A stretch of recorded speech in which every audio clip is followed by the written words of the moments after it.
All right, everyone, we've got another exposure of the Russiagate hoax and another aspect of it by Shellenberger and Taibbi, of course. They've the ones mainly that were fronting the Twitter files, looking into some of Zuckerberg's corruption there, the censorship, collusion with the government. And now we've got a new report. Link in the description, not archived, it's just a replication of this by Jesse Waters. This confirms what I think reasonable and intelligent people already suspected was almost certainly the case. You remember when they were talking about how Putin, controlled Trump? They knew that that was false. It wasn't just the Hillary Clinton campaign planting stuff and they took it seriously and they're like, oh my God, and then they rubber stamp it at FISA and you've got Russiagate thereafter. It was that they knowingly lied to the American public and to big tech. Of course, not all the big tech firms were actually on board with censoring people over time and fiddling with the news and trying to block the Russian disinformation and stuff like that. But they conned them effectively. They fooled them by saying with a wink and a nudge in a semi-declarative tone, well, yeah, the Russia thing is actually real, and oh, by the way, the Hunter Biden laptop's not. It's actually fake. Be on the lookout for disinformation. It's like multiple lines of cover-up all running together. It's beginning to look a little bit like a spider's web. That spider's web is the uniparty's corruption. It's something that is so gargantuan and convoluted that the average person gets cognitive dissonance and doesn't even want to talk about any of these issues. If they do, they prefer to approach them singularly. Well, a forest is composed of multiple trees.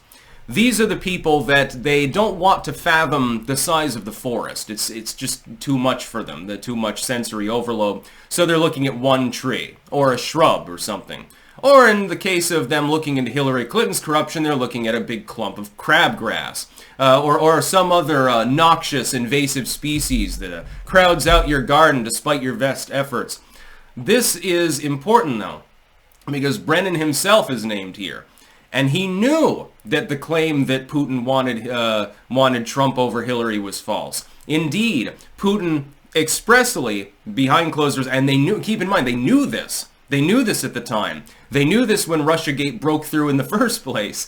They knew that he preferred Hillary Clinton. Likewise, he prefers Joe Biden. That is a 100% guarantee. So long as Joe Biden is in office, Putin does not have to deal with a coherent U.S. response to his own policies. Under Donald Trump, he was allegedly threatened with the bombing of Moscow if he invaded Ukraine. If anyone is a Russian pawn, or is pro-Kremlin, it's the Unipartyists. Our own intel services, stepping out of the way, circling wagons for first Hillary Clinton and then later Little Joe, while pounding Trump with legalese and with deranged stories that they themselves self-evidently now, I guess, knew were false. So it's not just, hey, we suspect that this might not really be real, the whole Steele dossier thing. We suspect that maybe the Kremlin is using reverse psychology, which it does on a regular basis. Putin's a fucking KGB agent. He knows what he's doing. Or double reverse psychology, like with his Biden statement. It wasn't just that they suspected it, it was that they knew it. They had intel. They knew that behind closed doors, Putin really, really wanted Hillary to be elected. I guarantee you, by the way, had Hillary Clinton been elected in 2016, war would have broken out. A significant way. It'd be worse than what's happening currently under Joe Biden, actually. Because she's a war hawk. She would have gotten in there and she would have wanted to show she's one of the big boys with the toys that make the noise. And she would have hauled off and invaded another country. She probably would have worked with the Kremlin behind closed doors and said, Iran is a big problem. And I'm going to be celebrated if I butcher 100 million people over in the Middle East. So you get out of our way. We're bombing the Iranians. Lose them as a pawn. Find some fucking pretext and you stay out of our way. And then you go ahead and annex all of Ukraine or something like that. That's what Hillary Clinton would have done. She would have wanted a grand gesture. She would have done a grand swap sort of thing. It wouldn't be like with Joe Biden, where clearly he's out to lunch. The Kremlin knows this. Everyone else does too, including his own fucking staffers, I'm sure. And so other people, in a discordant manner, behind closed doors are the ones making policy decisions, but they don't always agree.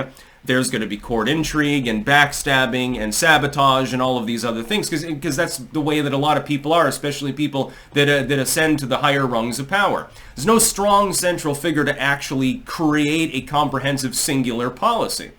So Putin decided to take advantage of it.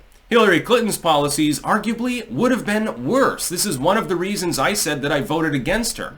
It wasn't that every moment that Trump spoke, I'm like, oh my God, God Emperor, or anything like that. Oh my God, he's the perfect person for the job. He had his faults during the campaign. I said Hillary's going to start World War III accidentally if we let her get in there. Thankfully, she was defeated. And the intel agencies that subsequently went to big tech and the legacy media and all of these others and very carefully scripted the Russiagate hoax, which is what it is. It is effectively completely falsifiable. They knew what they were doing. They understood that they were misleading the public. The real disinfo wasn't Russian disinfo or Russian propaganda or Chi-Com propaganda or anything like that. It was uniparty propaganda. This is why I'm a libertarian. Well, classical liberal, whatever the fuck you want to label me. Soft libertarian or whatever. ANCAPs wouldn't like that. They'd say pussy libertarian or something like that. Something along those lines. At this point, I've gone beyond monarchist as well. This is why I take up that particular political ideology, because the people that can screw you the hardest are the ones that can legalize their own screwing of you. So your own government is more likely to kill you than some foreign adversary, unless you live in a ragtag nation that doesn't really have much of a military complex to defend itself from guerrilla insurgents or something like that, militia. If you live in a country like the U.S., and most of Europe, etc., you are always in more danger from your own government than you are from any other potential source of harm.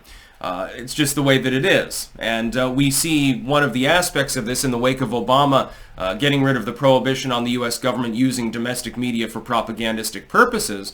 What you've seen is a wave, a tidal wave of propaganda, disinformation, etc. But it's not coming from foreign shores. It's partially on their behalf. The Uniparty has no problem with the Chi-Com government. It has no problem with the Kremlin. You think that they have a problem with the Russians?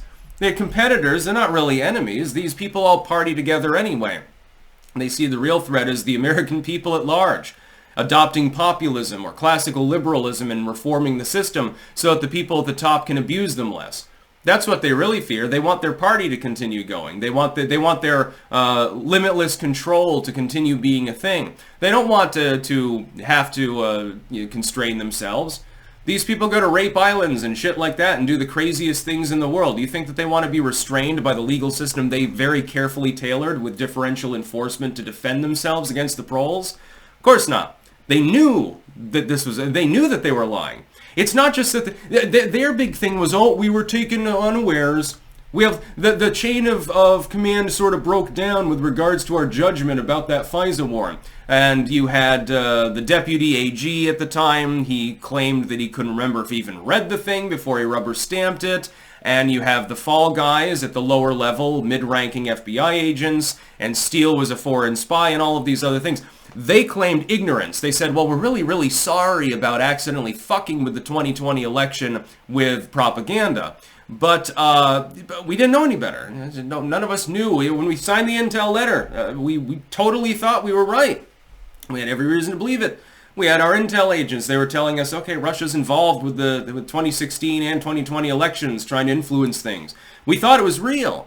And we thought the Steele dossier was real. We didn't do any fact-checking whatsoever, rubber-stamped it, and investigated a presidential campaign, then sitting president, for absolutely no reason. But they knew that what they were doing was bullshit. This shows it. They knew. That's about all. Peace out.